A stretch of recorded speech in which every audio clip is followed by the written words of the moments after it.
Have you ever felt invisible even when you're surrounded by people? As if your pain is inaudible, as if the world is moving too fast to notice that you're breaking down inside? There's a kind of silence that isn't calm. It's a heavy silence, where prayers seem to reach the ceiling and where every step becomes an effort to keep from falling apart completely. But what many don't realize is that it's precisely in this silence that the true comeback begins. The epic comeback doesn't have applause at the beginning. It's not born of visible success, but of the invisible desert. It's there, in the midst of inner turmoil, spiritual loneliness, and emotional collapse, that something sacred begins to move. While you think you're standing still, something inside you is being recalibrated. It's not your life that's in ruins, it's your illusion. That which didn't support your essence is finally falling apart. And despite the pain, that's grace. Because the destruction of illusion is the first step to truth. Napoleon Hill called this the mark of temporary failure, that point where all seems lost, where most people give up, but not because they are weak. They give up because they cannot see what is being realigned beyond what their physical eyes can see. And perhaps you are exactly at that point right now, a place where your frequency has not yet adjusted to what you want, a place where your mind repeats that it is over, but something deeper insists on continuing. This silent insistence, this spark that does not go out, is the whisper of your return. Andrew Carnegie said that the man who cannot master himself can never master others.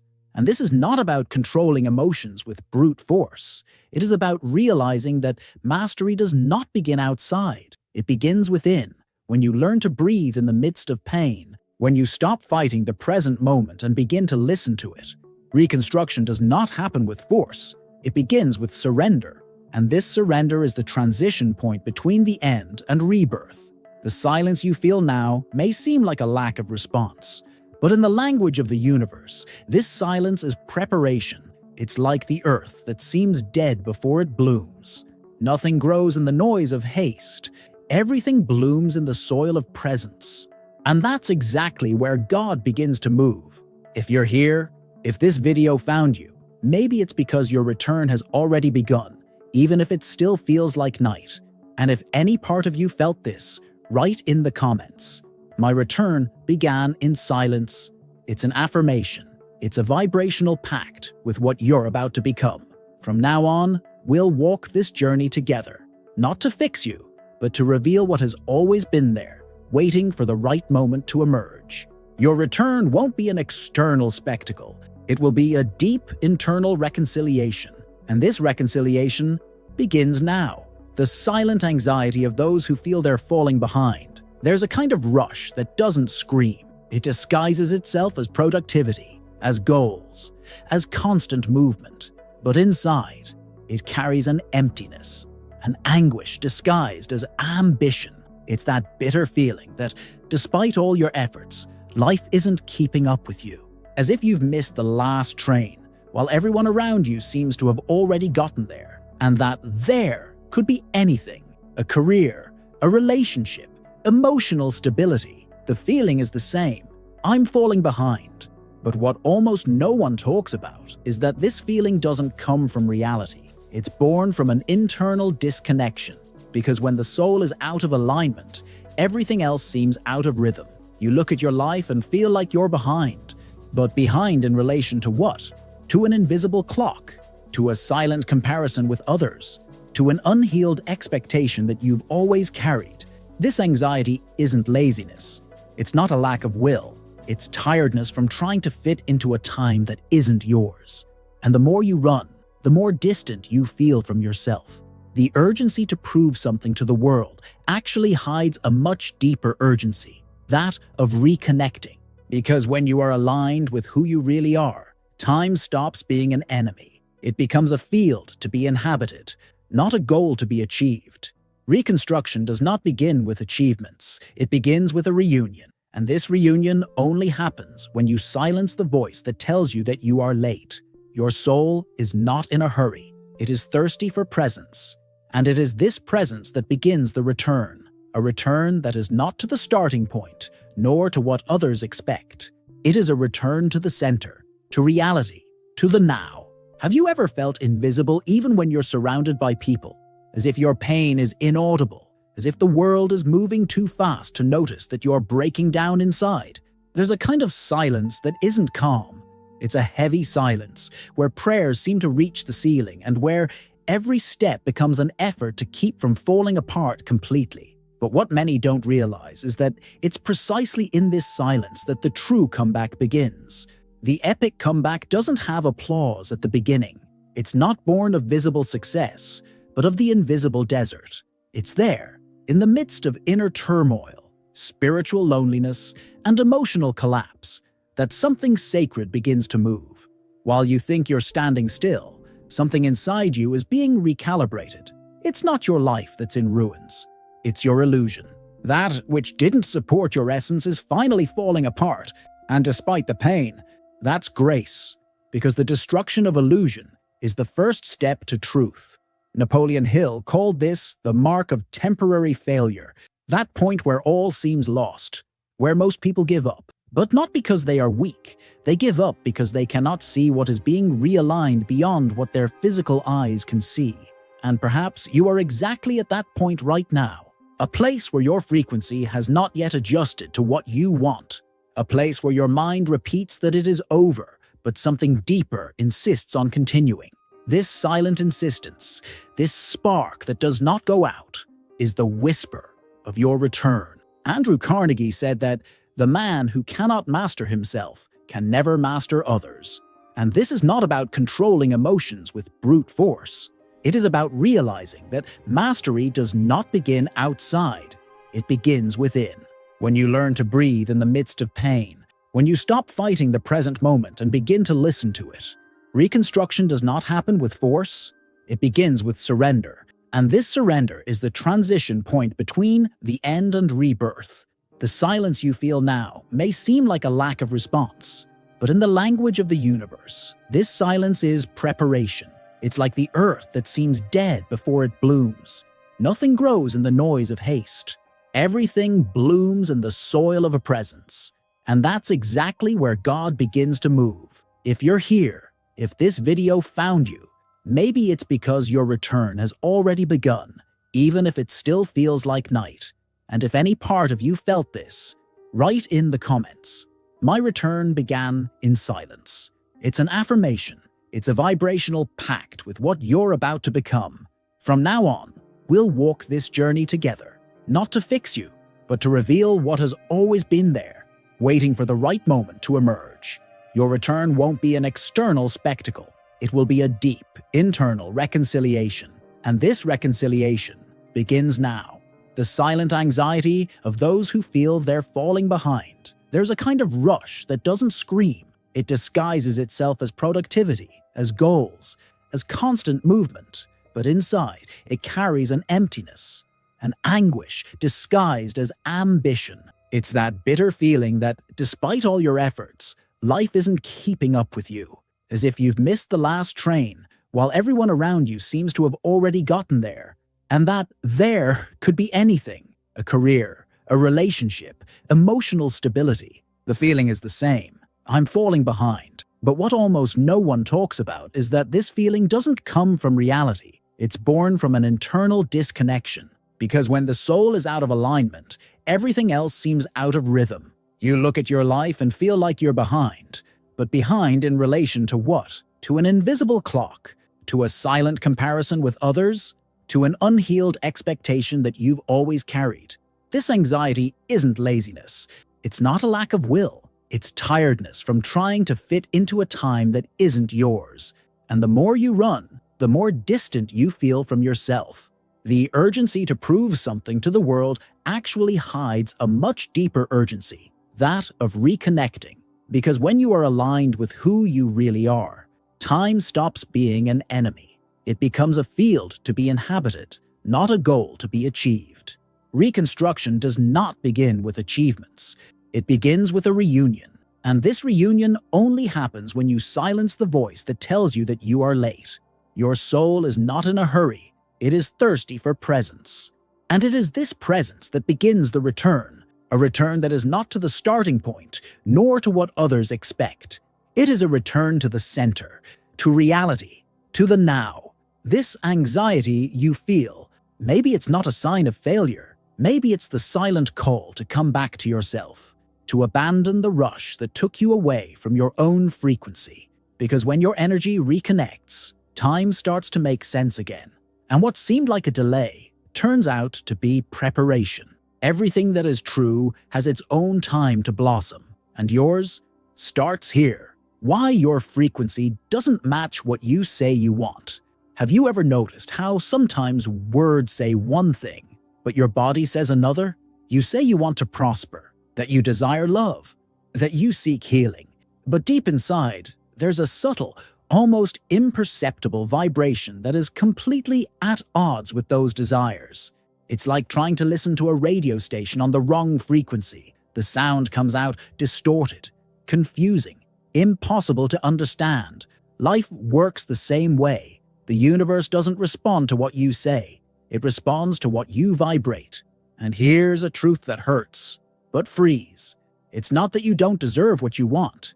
It's just that you're not vibrating in the same range as what you dream of. Not out of guilt, but out of conditioning. You were taught to want big things, but you were emotionally shaped by scarcity. You were encouraged to dream, but rarely guided to feel worthy of achieving them. So your desire says yes, but your energy, without you realizing it, keeps saying no. This dissonance is what prevents manifestation. It's not a lack of effort. It's not destiny against you. It's the lack of vibrational coherence between what you want and what you sustain energetically. When you say, I want to be loved, but deep down you feel like you're not enough, that's the frequency that the field picks up. When you say, I want abundance, but live in constant fear of loss, that's what expands. But here's the tipping point. You can change that frequency. And that change doesn't start by trying to think more positively or repeat empty phrases. It starts with emotional honesty. It starts with the courage to look inside and say, I sabotage myself because somehow I still believe that I am not enough. And it is in that moment of lucidity that the vibration begins to transform. The right frequency is not a disguise. It is a state of coherence. It is when your words, your feelings, your actions, and your energy align in the same direction. And this cannot be forced. It is allowed. When you stop trying to convince the world and start convincing yourself that you already deserve it, the universe stops resisting. It is not denying you what you want. It is just waiting for you to become compatible with what you ask for. You are not far from your dreams. Maybe you are just vibrating on the wrong frequency. And when this frequency changes, everything changes with it, because it is not desire that attracts. It is the coherence between what you desire and what you vibrate. And this coherence starts now, the spiritual fallacy of waiting on God while running away from your own responsibility. There is a silent idea, often reinforced by distorted beliefs, that all you have to do is wait, that at some point, something out there, God, the universe, destiny, will come and do for you what you have not yet had the courage to do for yourself. And so you pray, visualize, repeat mantras, but inside, you remain inert. The soul does not move. The body does not respond. And life, over time, seems increasingly still. But here is the point, forgotten by many. Faith is not passive waiting. Faith is internal movement. It is conscious presence. It is when you stop delegating to the invisible what your choice needs to sustain. Divine movement does not happen without fertile ground. And that ground is you, your decision, your yes, your gesture. Waiting on God without acting on yourself is like asking to harvest fruits without planting the seeds, and then blaming heaven for the lack of harvest. There is a very fine line between trust and escape, and many cross that line without realizing it. They say they are waiting for God's timing, but in reality, they are postponing their own confrontation. Because acting requires presence, choosing requires responsibility, and it is more comfortable to imagine that the universe will do everything by itself than to recognize that the miracle needs a channel, and that channel is you. You are not being punished. You are not forgotten. but you are also not moving in the direction of what you ask for. There is a dance between intention and action, between surrender and decision. And this dance is the true rhythm of manifestation. God does not impose. He invites. The universe does not invade. It responds. But only when there is a coherent vibration, courageous choice, and real presence. Waiting without acting is suffocating your own light in the name of a dormant spirituality. But when you decide to wake up, when you stop using waiting as a shield, then everything changes, because the sky moves when the soul aligns.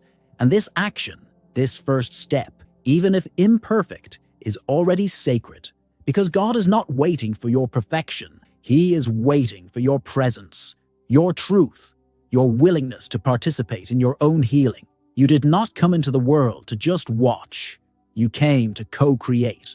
And this co-creation begins when you stop waiting for a sign and become the sign itself. Not out of pride, but out of surrender. Not out of control, but out of awareness.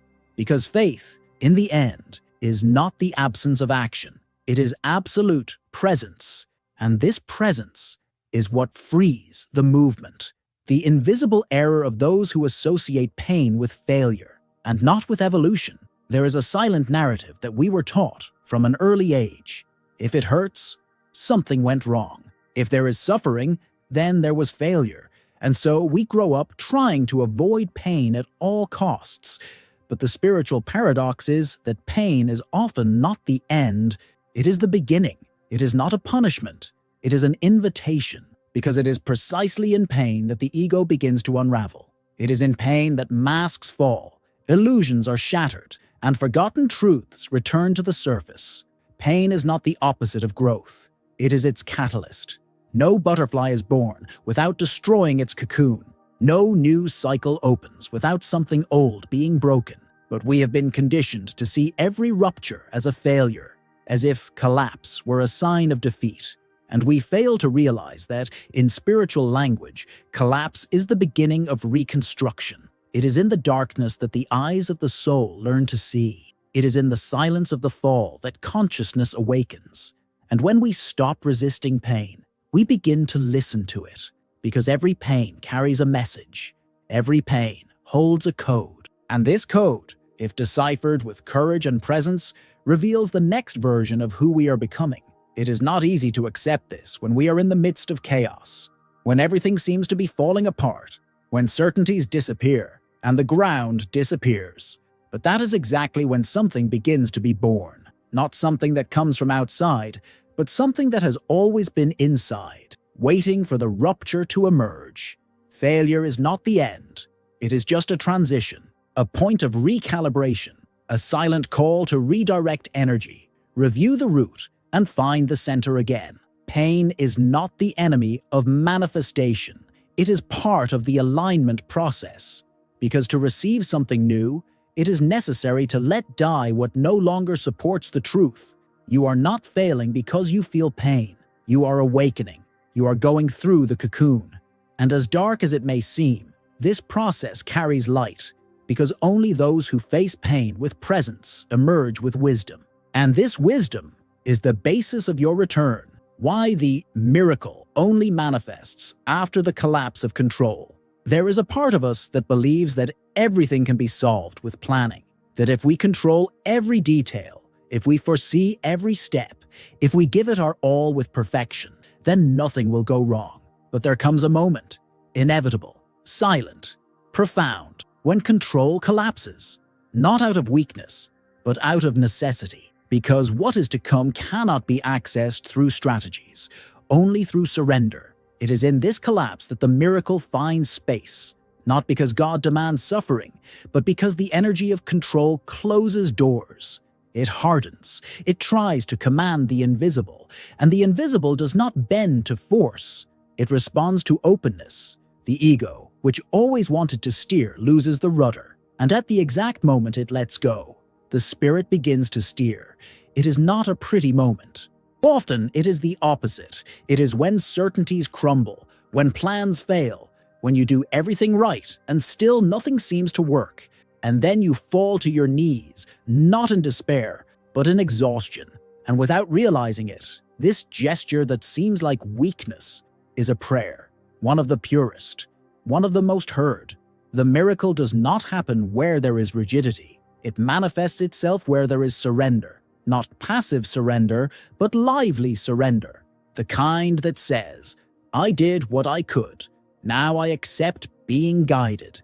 And it is in this field of deep acceptance that the unexpected begins to emerge, not as a reward for having given up, but as a response for having finally aligned oneself. Control is an illusion created by fear, and when it falls, fear also begins to dissolve. And what remains, even if fragile, is true. The soul does not need to command. It only needs to trust. And when it trusts, there is no more resistance. And without resistance, manifestation becomes possible. That is why so many only see real change after the fall, because the collapse is not the end. It is the opening. It is not the punishment. It is the portal. And when you go through that portal, you never come back the same, because something inside you has already transformed. And it is this transformation that paves the way for the miracle, the hidden sabotage of spiritual perfectionism. There is a type of effort that seems noble, but that silently imprisons. It is the effort to try to be spiritually perfect, to say the right words, to always maintain a high vibration, to demonstrate peace at all times.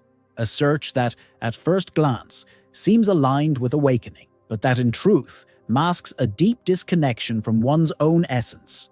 Because when your spirituality becomes performance, your frequency becomes artificial. Spiritual perfectionism is subtle. It does not shout. It whispers invisible demands. It tells you that you are only worthy when you are vibrating high, that you cannot feel anger, sadness, doubt, that you cannot lose your balance, that you need to forgive before you can even feel, love before you can process, accept before you can understand. And so you begin to repress. You begin to deny parts of yourself in the name of an idea of light that excludes shadow. But light without shadow is incomplete. It is unreal. This attempt to be impeccable before the divine is not faith. It is fear in disguise. Fear of not being accepted. Fear of not being enough. Fear of being judged even by one's own soul. But the soul does not judge. It welcomes. It knows that each emotion has a purpose, that each fall carries a lesson, that each shadow brings a seed. When you try to show the universe only the good part of yourself, you are hiding exactly what needs to be healed. And there is no healing where there is concealment. The universe does not respond to fake perfection. It responds to vibrational authenticity. And being authentic includes admitting, today I am scared, today I am tired, today I don't know. And that's okay, because it is in this honesty that energy aligns. It is in this truth that presence expands. True spirituality does not require performance. It requires presence. And presence includes chaos. It includes doubt. It includes contradiction. The epic return is not made of poses. It is made of processes.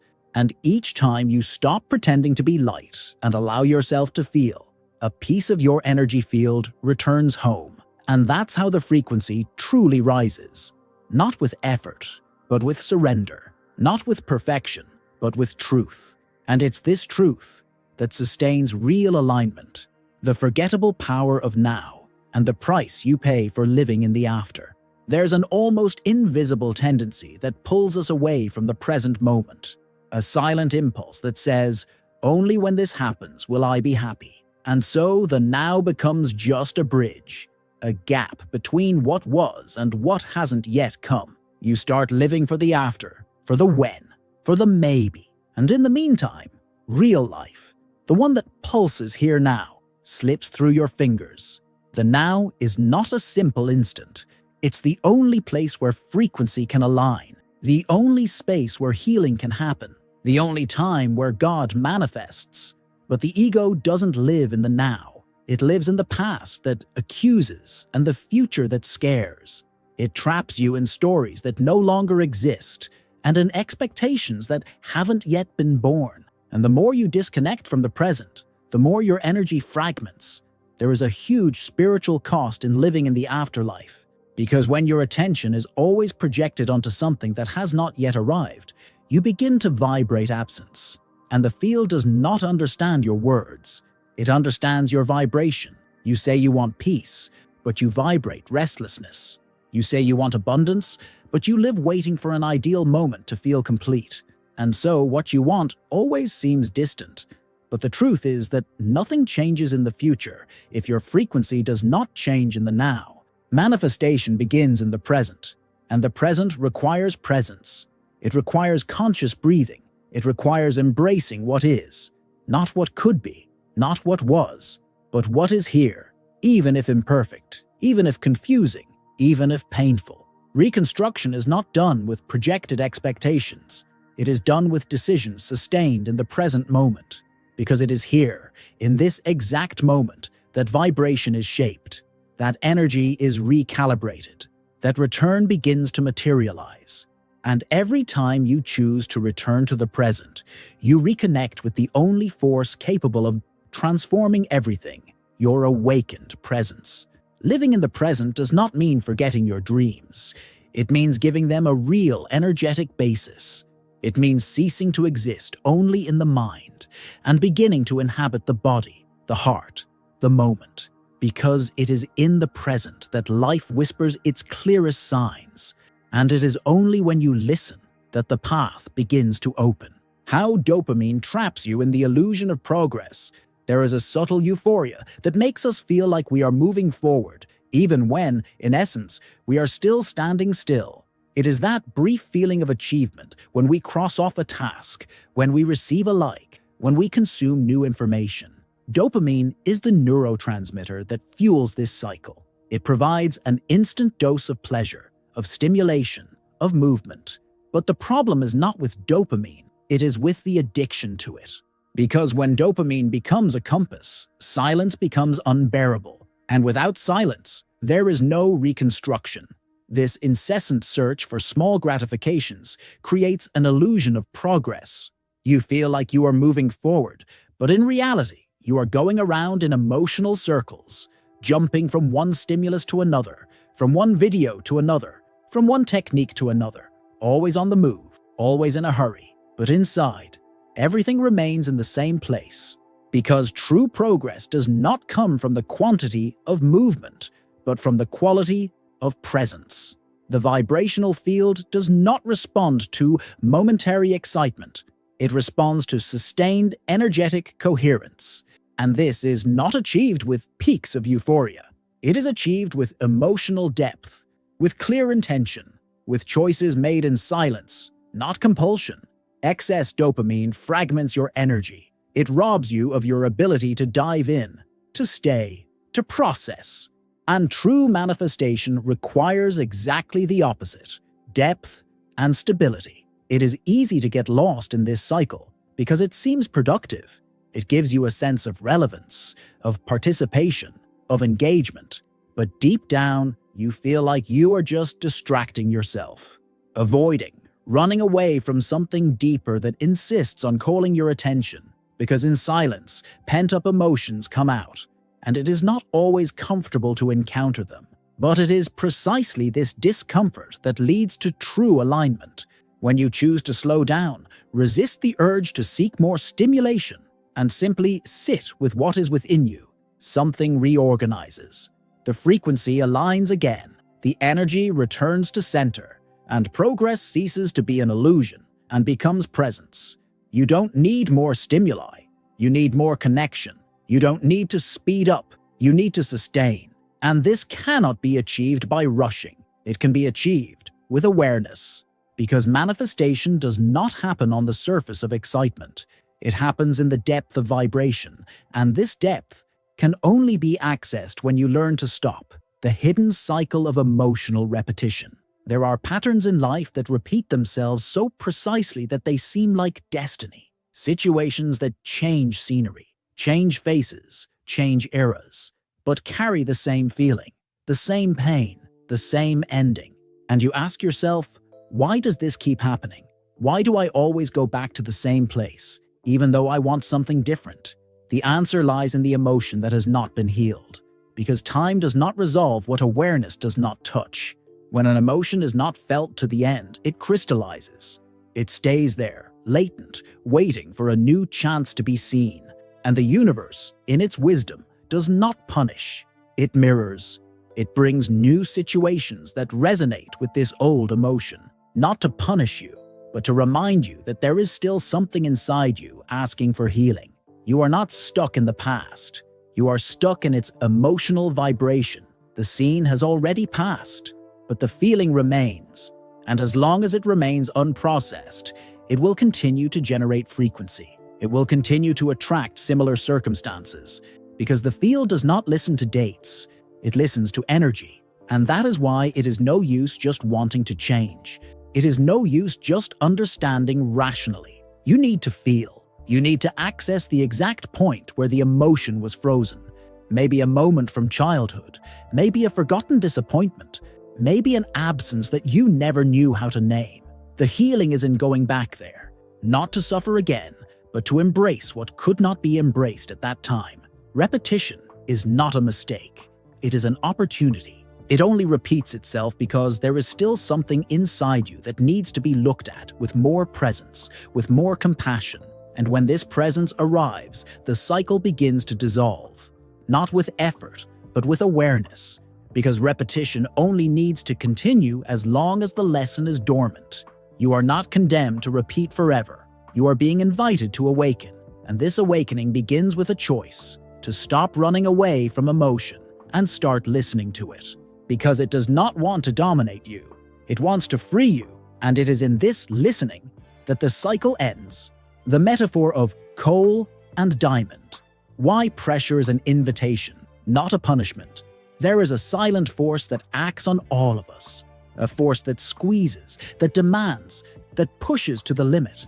And most of the time, we call it suffering, a crisis, a collapse. But what if this force is not a punishment? What if it is an invitation to transformation? Coal, by itself, is opaque, raw, ordinary.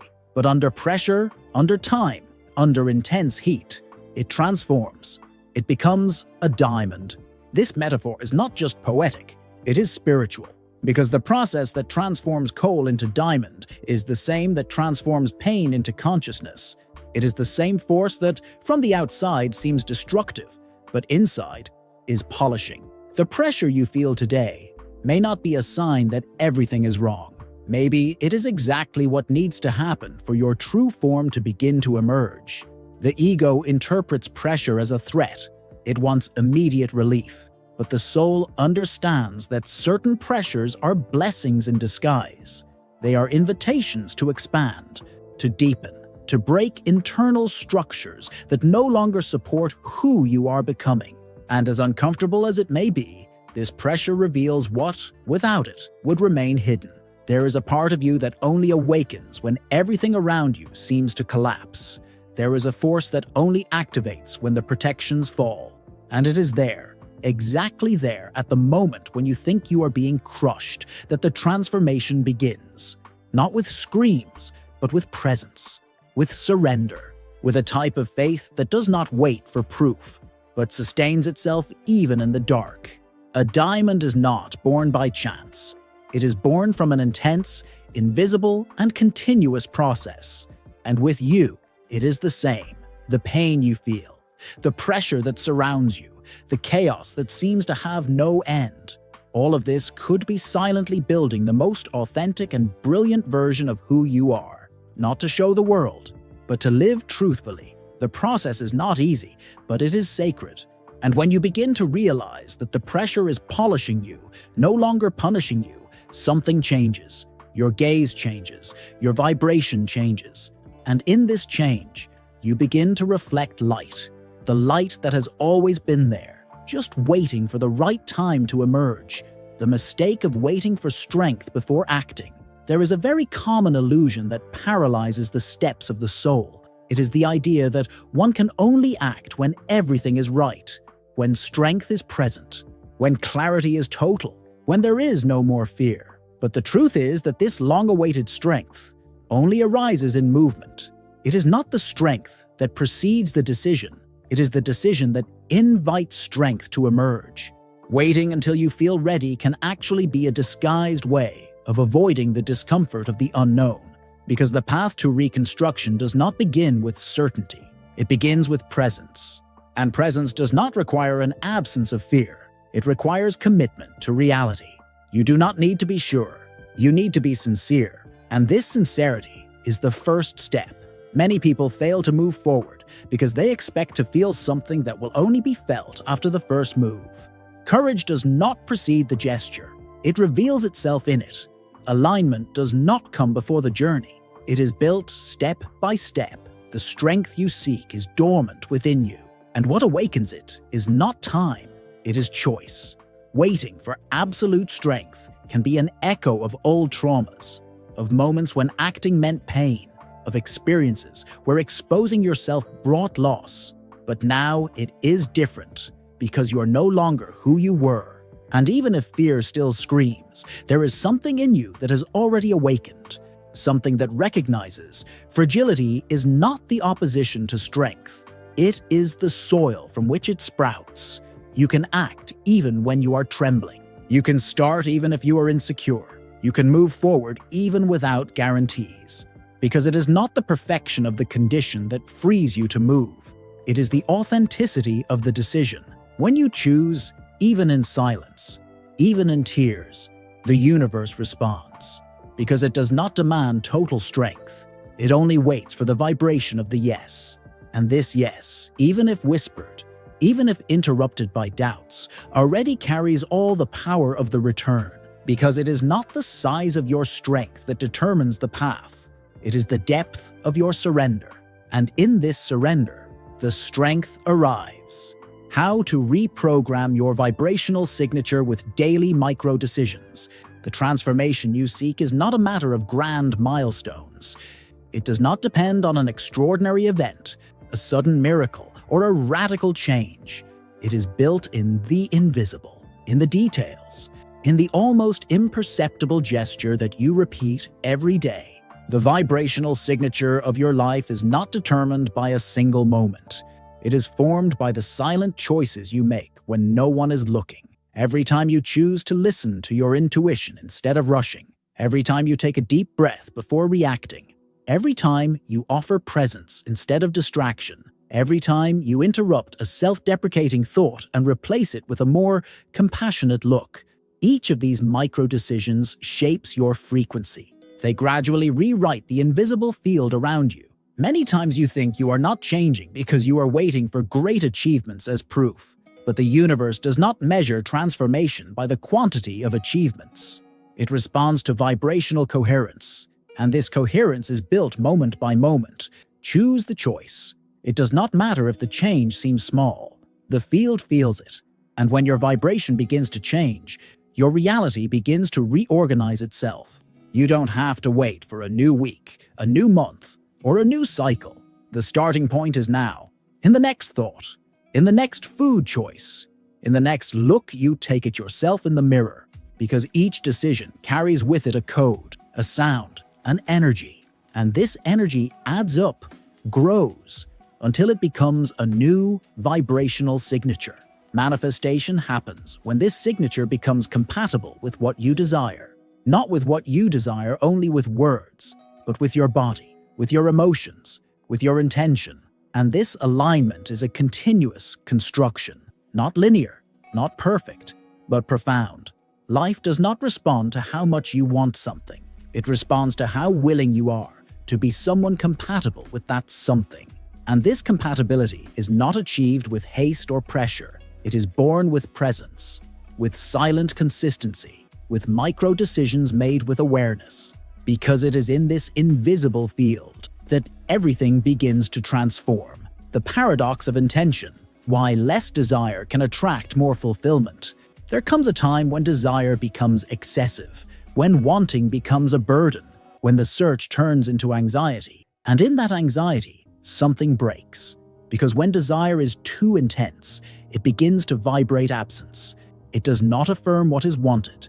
It amplifies the pain of not having it yet. And the universe, which responds to vibration, begins to reflect more of this absence, more of waiting, more of lack. This is the paradox that few understand. The more you desire something with attachment, the more you energetically affirm that you are still far from it. It is like holding water with trembling hands. The more force you hold, the more it escapes. The secret is not in giving up on wanting. It is in transforming desire into clear intention, in direction, in vibrational alignment. Without despair, without rigidity, without obsession, true fulfillment does not come from the cry of lack. It comes from the silence of coherence. When you align your desire with surrender, when you act with presence but let go of control, when you desire without clinging to time, to form, to the result. Pure intention is different from anxious will. Intention says, I align with this. Anxiety says, I need this to be. And these are completely different frequencies. Less desire is not the absence of purpose.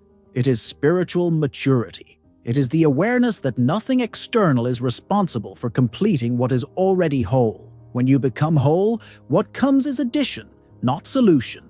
And it is in this vibration of wholeness that manifestations flow. Because you are no longer asking to be saved, you are simply allowing the reflection of your vibration to reveal itself. This does not mean apathy. It means centering. It means knowing what you want, but not getting lost in that wanting. It means desiring, but not begging, acting, but not begging, vibrating, but not controlling.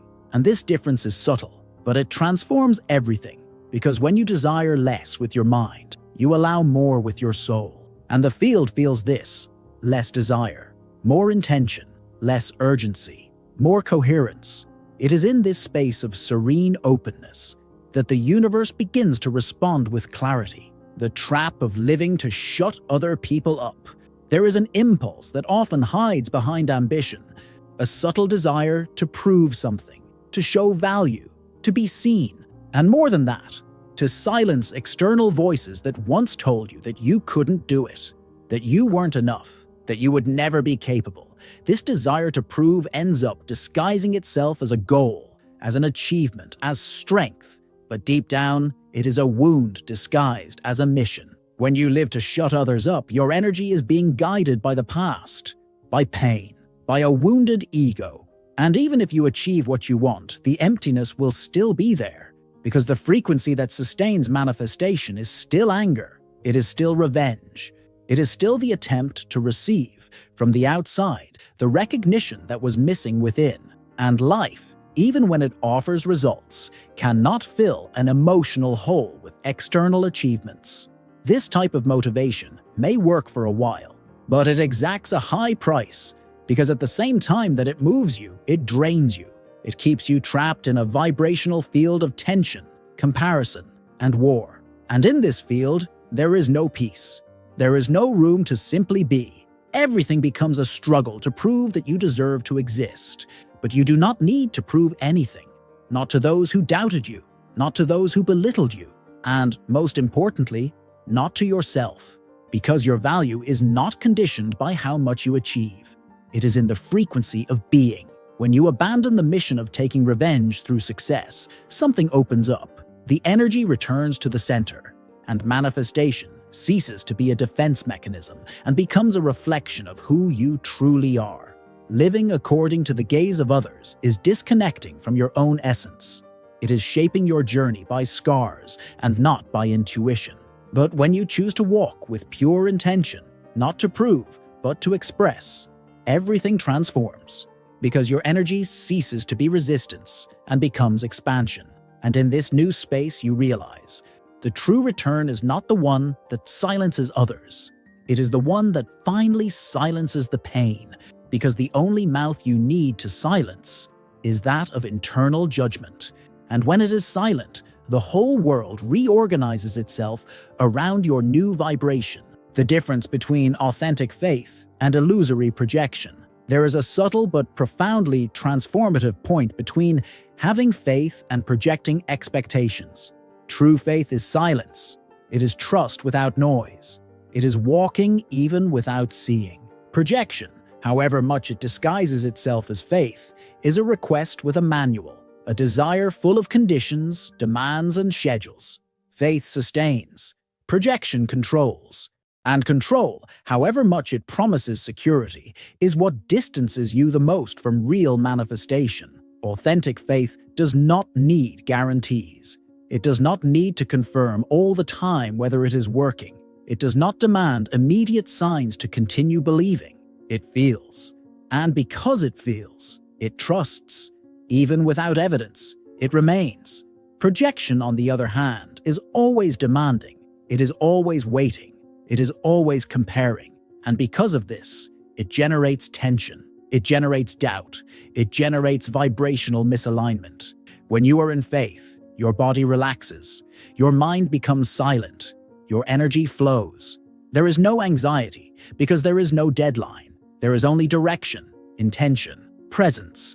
Faith lives in the now, while projection lives in the future. Faith affirms what already is, while projection suffers for what has not yet come. They are completely different frequencies, even though, on the surface, they seem similar. It is easy to confuse the two, because projection also talks about believing. It also talks about visualizing. It also talks about trusting. But there is a background of desperation, a movement of escape, as if the current reality were too insufficient to be inhabited. Projection tries to skip steps. Faith, on the other hand, honors the process. It recognizes that the path is as sacred as the destination. Manifestation does not happen because you want it so much. It happens when there is harmony between wanting and being. And this harmony only exists where there is true faith. Because only faith allows you to keep vibrating even when the external has not yet changed. Only faith sustains the field until it materializes. Faith is not a request repeated with force. It is a serene presence that says, even if I don't see it yet, I know. And it is in this silent knowing that the universe finds space to act. Why almost success is more dangerous than total failure.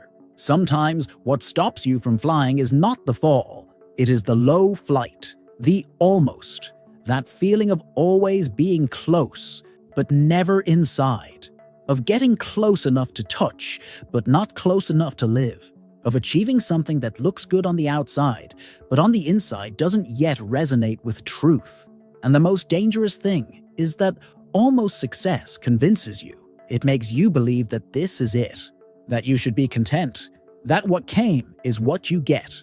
And so, you stop searching, stop questioning, stop moving.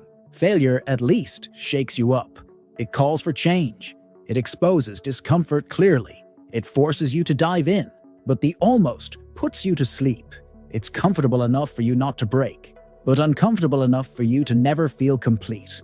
And in this energetic limbo, your soul begins to wither, not for lack of achievements, but for too much conformity. The almost success sustains a low-frequency vibrational cycle, because energetically it is still scarcity, it is still insufficiency, it is still the subtle denial of what you really want. And when you vibrate in this field, the universe understands that everything is fine, that you no longer need to move, because you are not asking clearly, you are adapting with resignation. The soul did not come for the almost. It came for totality, for the coherence between what it feels, what it vibrates, and what it manifests. And when this coherence is broken, even if there are external results, the internal begins to silence. Intuition retracts, energy disperses, and the path becomes repetitive. Because the almost generates repetition. It keeps you spinning around the same frequency, without expansion, without transcendence. Breaking with the almost requires courage. Courage to say, this that I have may be good, but it is not true. What they offer me may be comfortable, but it is not my essence. And this courage is not ingratitude.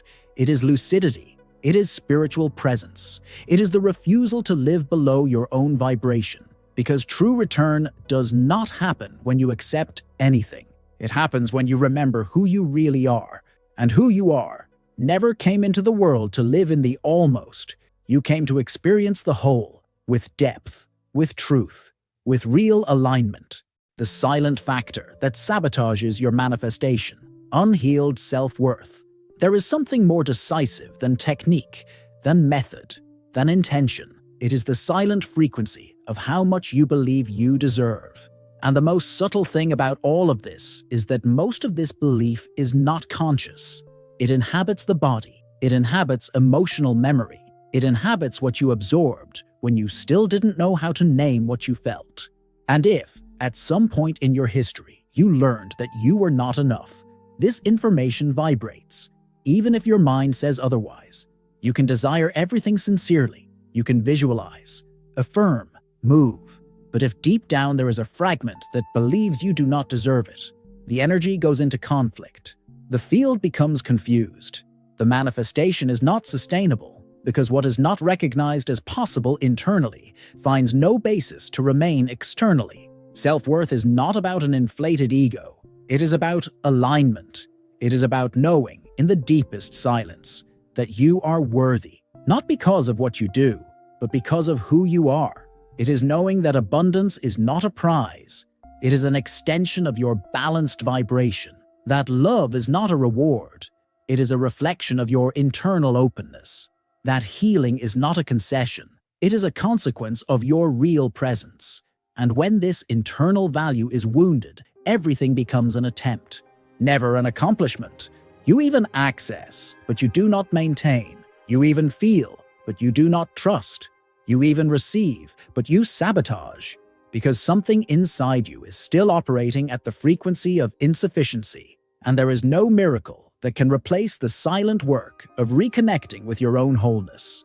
Healing self-worth is not an intellectual process.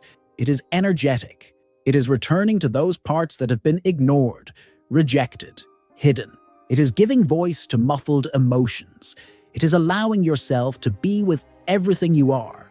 It is stopping trying to deserve and starting to recognize, because what you seek out there is the reflection of what is still waiting to be accepted here inside.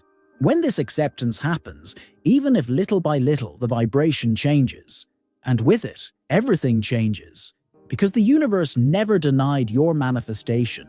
It only waited for your internal yes, your vibrational yes, your unconditional yes. And this yes begins with your recognized value, the three kingdoms method: body, mind, and field. There is an invisible harmony that needs to be restored for manifestation to become reality. This harmony does not happen only in positive thoughts, nor in isolated spiritual practices. It only reveals itself when three dimensions of your being come into coherence: the body, the mind, and the field. These are the three kingdoms of manifestation. Three interconnected aspects which vibrate together and which need to communicate with each other for the return to happen. The body is the action. It is the gesture. It is the behavior repeated in everyday life. Everything you do, even without realizing it, is an energetic affirmation. Your habits, your movements, your physical presence express at all times what you truly believe. If your body acts in disagreement with your desire, the manifestation disintegrates. Because the field captures your posture more than your words. The mind is the interpretative system. It is where your beliefs, your narratives, your associations live. It interprets the world based on what it once learned. And as long as this programming is based on scarcity, rejection, fear, your vibration will continue to collapse, even if the body tries to move forward. Reprogramming the mind is freeing the frequency. It is changing the filter through which you perceive reality. The field is the vibrational sum. It is your deepest energetic state. It is the invisible space that you occupy, and that emanates far beyond what can be seen. The field is informed by the body and shaped by the mind. It is the place where manifestation happens. Or not. And for it to happen, the body must be acting with intention. The mind must be believing coherently, and the field must be emitting this truth in the form of frequency. When the three realms are misaligned, nothing flows. Life gets stuck, vibration fragments. But when you begin, even slowly, to align gesture, thought, and energy, something gets organized. External reality begins to respond, not by magic, but by congruence, because the universe responds to coherent systems, and coherence is the true key to manifestation. The construction of the return does not happen only in the spiritual, nor only in the physical, nor only in the mental. It happens when these three worlds are integrated. When you act with presence, think clearly and vibrate with authenticity. And this integration is the beginning of true reconstruction. True story. The man who only manifested prosperity when he lost everything. He was an ordinary man, full of plans and certainties, believing that success depended on external results. He had status, investments, and a sophisticated routine. But inside, he felt an emptiness that was impossible to fill, until everything collapsed. Businesses failed, reputation was shattered, financial security evaporated. The fall was so deep that he felt the ground disappearing, and with it, the identity he so valued. However, it was in this abyss that something true began to emerge. He realized that he prospered not by contribution, but by validation, that his achievements were attempts to fill emotional holes and not reflections of purpose. This understanding was the turning point. When he hit rock bottom, his frequency was no longer that of fear, control, or approval. It was that of truth. And then, slowly, without rushing, he began to rebuild, with small, aligned choices, being authentic, acting with purpose, vibrating with integrity, not to show off to the world, but to feel whole. And little by little, prosperity returned. But this time, genuine, clear, without masks. It blossomed in the soil of emotional truth, not the need for performance. This story is not about success. It is about reconnection.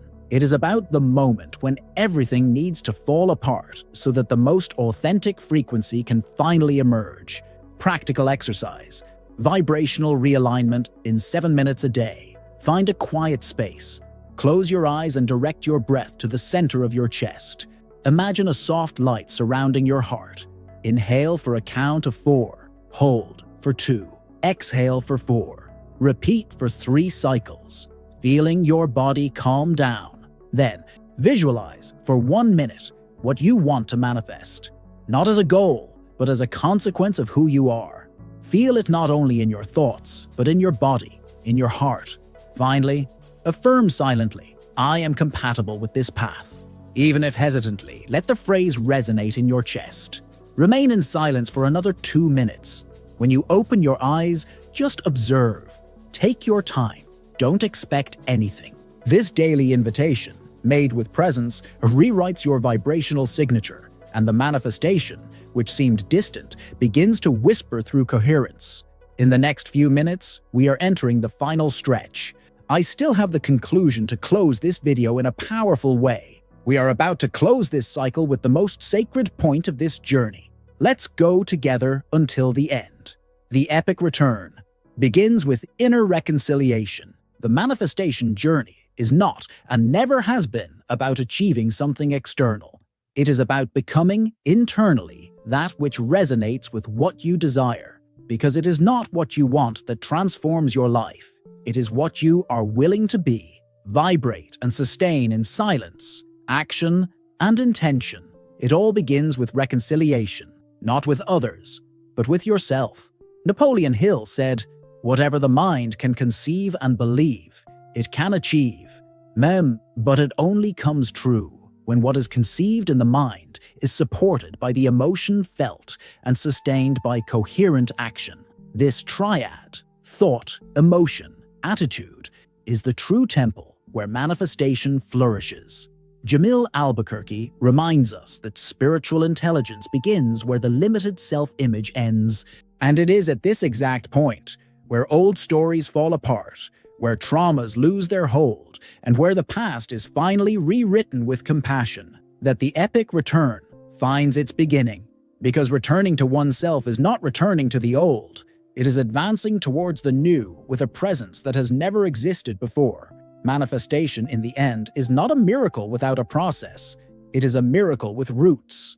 It is a blessing that has found a home in a being that no longer runs away from itself, that no longer negotiates its truth, that no longer disintegrates to fit into distorted versions of worthiness.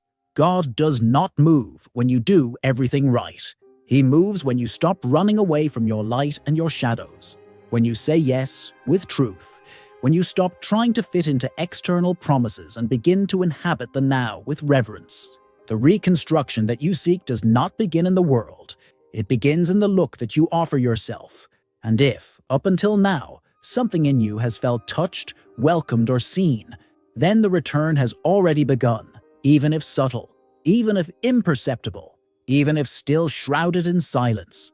This silence already carries the sound of the new frequency. And this frequency is the beginning of the new time that is being gestated within you, the time of your reunion, the time of your true manifestation, the time to return whole.